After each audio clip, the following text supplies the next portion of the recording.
What do you think about this recent trend of creators quitting? I think it's interesting because YouTube's so new that we haven't really gone through like a generation. And so we are finally seeing people move on or quit or retire or just say like, I've had enough or I've reached financial freedom. Peace out. I don't need to do this. And it's really, really interesting because at the very beginning of social media, you only had like this one generation of people doing it. Now, much older people are doing it. People are doing it throughout their families and older life.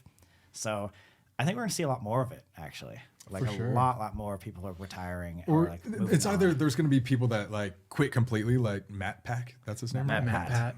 Tom Scott. I'm so sorry. Yeah, Tom Scott. Scott. Yeah, he was a big one. Or But there's he's going been to saying it be for a long time. like people like PewDiePie who like technically quit. Right. Like Take he's a back seat. retired, but like he still posts like once a month and like shows his kid, and he lives in Japan now and stuff. So like incredible. yeah. So I feel like most YouTubers I could see are probably just going to like take a step back and You not guys ever completely thought quit. about that? I have all the time. I've been saying this to Jack. So initially, I'm not there yet. Not even Okay. close. You're like, don't retire yet. I need this. Let's go. No, the podcast doesn't count.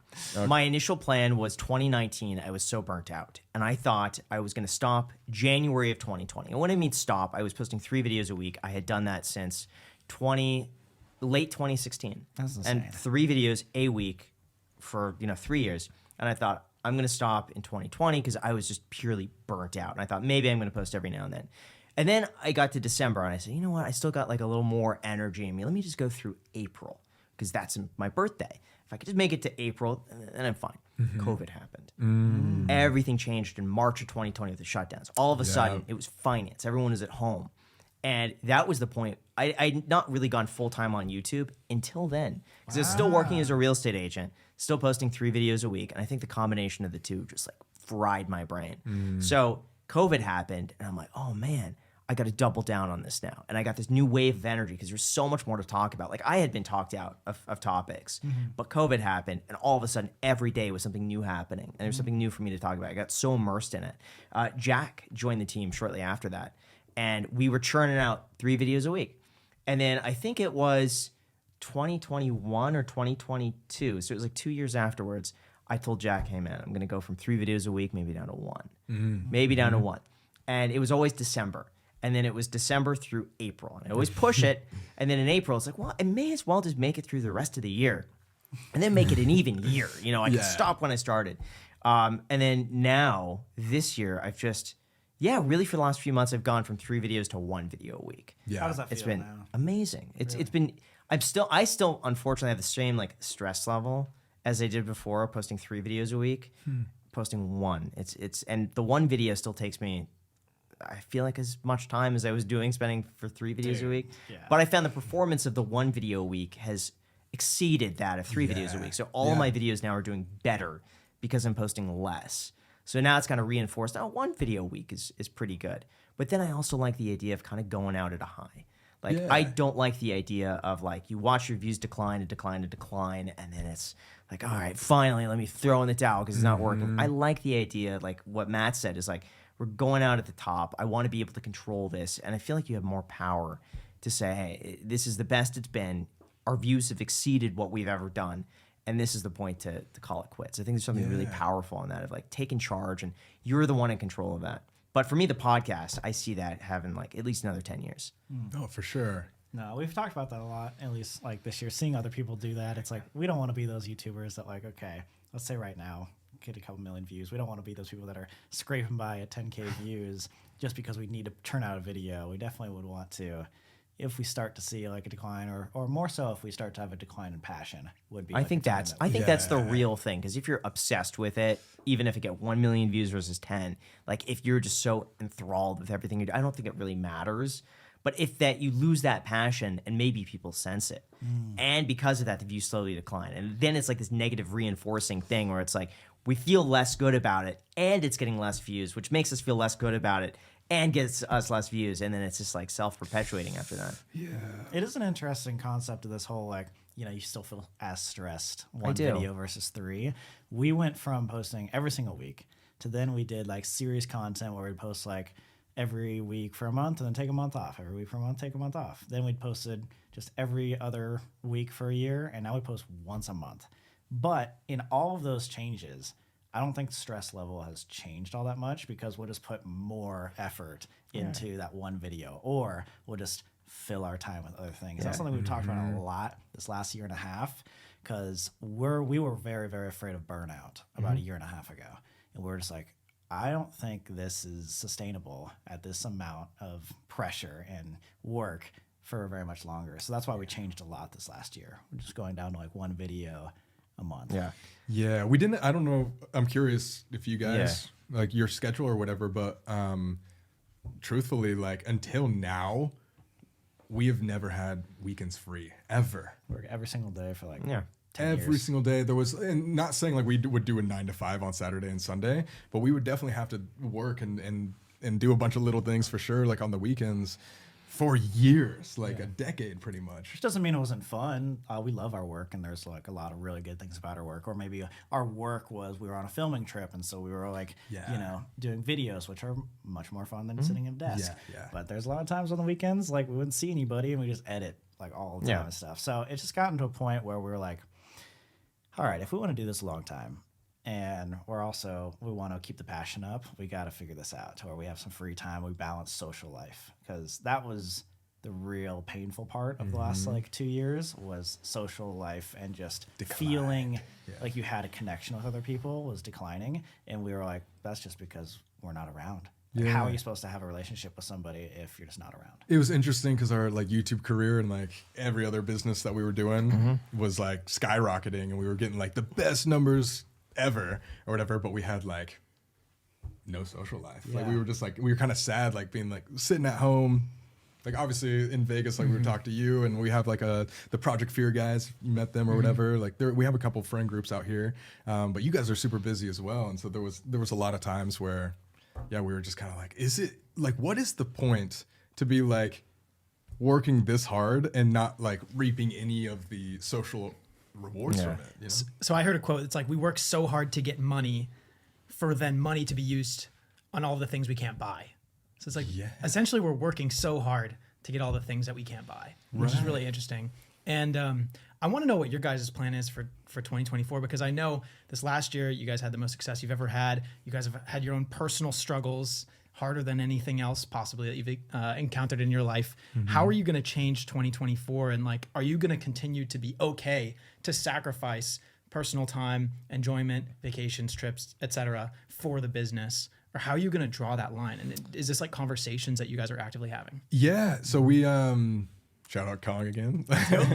Kong helps us out a lot on our team. And we are trying to, in 2024, making it a thing where we at least have Saturdays off. Yeah, and we've scheduled a couple of vacations already in there. And honestly, like out of all the goals that we've had, like our number one goal is just to have a happier outside of work life this year. Because like we have gotten our systems down for like our work life and our content, and we have a lot of fun doing it. But the way that we're gonna have longevity in the content world is if we have more happiness outside of it. And so that's honestly like our main goal. It's like, how do we do the same work and maybe add on one vacation day to a trip, or like have one day a week off? Like those types of little things definitely gonna add up and change. You said something to me that was really interesting. You said it's really hard to allow yourself to enjoy time that is spent not being like productive. Or doing things that make an impact somewhere. Do you experience the same thing, Colby? We've talked about this so many times, but I think we're just wired differently. I am the type of person where I can veg out and watch YouTube for hours a day and never feel like bored or whatever, and can like honestly be like, I deserve this. Like we work so hard that like I can do this. But I feel like we're just different people, where like Sam has to be doing something constantly, I feel like. I think I was probably a major component of us not feeling like we could have a free life this whole time we've been in a career, because I am just wired that way. It sounds like me and Jack, where I'm the one. If Jack's not constantly doing something, I'm like, what are you doing all day? exactly Like, Jack, our there's an relationship. email that came in an hour ago. You've not responded to it. What are you doing? Yeah. You need to get this back to this person. Why are you not getting back to them? That was me too. Even if it's like 9 p.m. at night, I was like, oh, what could I be doing for like work for this entire time? I think the or same even thing. like out on like, if we were even partying or something like that, like what pictures could I be taking that I could post tomorrow? Or like it it got toxic to a point where I was obsessed with work, obsessed with productivity, and it just wasn't really healthy. And I kind of had a crazy mental breakdown about a year and a half ago. And we talked about that a lot over this whole last year. It was just like, I need to stop. There was doing this. a part from 2020 through most of 2021, some of 22, where I'd break down how much I would make per hour. And if someone said, hey, let's go grab lunch or a coffee or let's go and do this, I would calculate in my mind how many hours that would be, my driving time there, and what that would be worth in terms of my time. And I'm It's like, doing this one thing would be $1,000. Would I pay $1,000 for that? No, I need to work.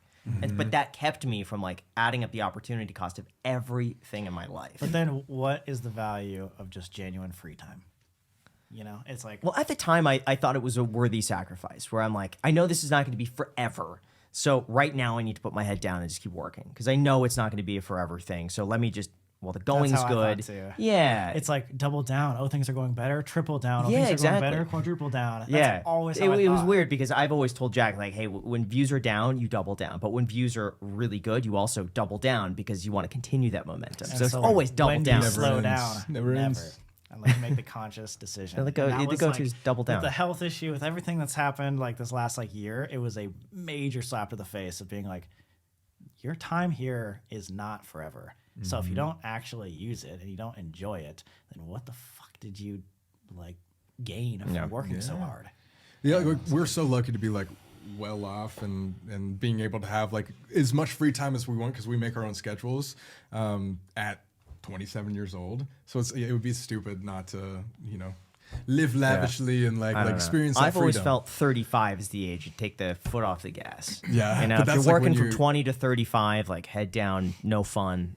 I don't know if think you want like kids or 15 anything, years. but like that's Yeah. around like when you have kids though. And I feel like once you have a kid, your life becomes your kid. Yeah. 15 years. And so then you're locked Yeah, but down. I feel don't like know, 35 is a good age Oh, yeah, to for like sure, for really sure, like for settle sure. down. The way I see it For is sure. like Yeah. I want to be able to, at any point in my life, enjoy or just sit and just like enjoy my own happiness and freedom and enjoy. See, Jack and I At are any different. point in my us life, Yeah. I don't only get happiness from working.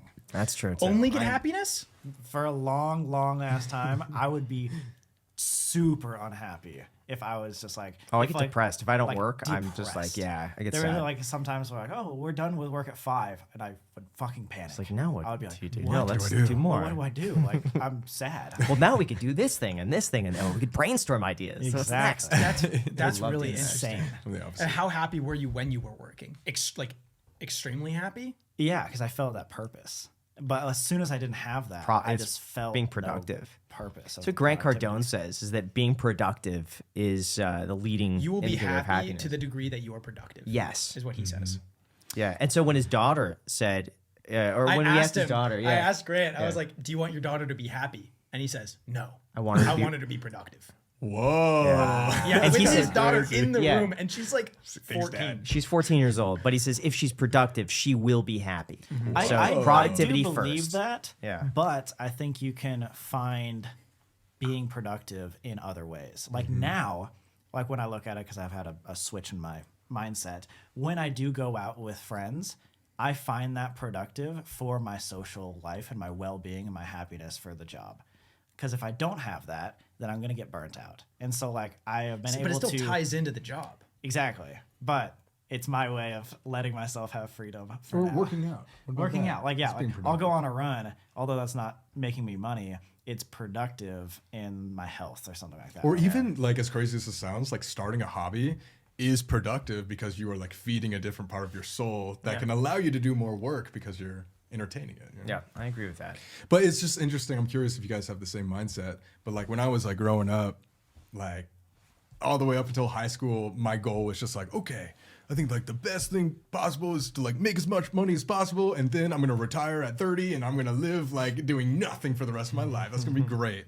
And now being like 27 and older, in retrospect, I'm just like, that's like the most boring life. I think that's the single most like depressing life I could ever imagine is not having a purpose. Retiring at 30 sounds like a dream for everybody, but like then what? Then what? What are you doing with 30 years of your life when you don't have to worry about anything? You're Part just of me gonna would love to try that though for a month. Of really like having Oh, yeah. nothing to do. Which would be Like, fun for a every month. single It'll be a day. great It's like, what do experience. you want to do that day and go and do it? and then you'll realize oh, there's not that many things to do. I had this like really interesting conversation with my dad the other day at Christmas, and he was like, I think he retired at like 47. And he was like, I retired at 47 because I thought I was going to do that. Like, I have so many other things to do. And then he sat me down. He's like, but I realized there wasn't just that many things to do.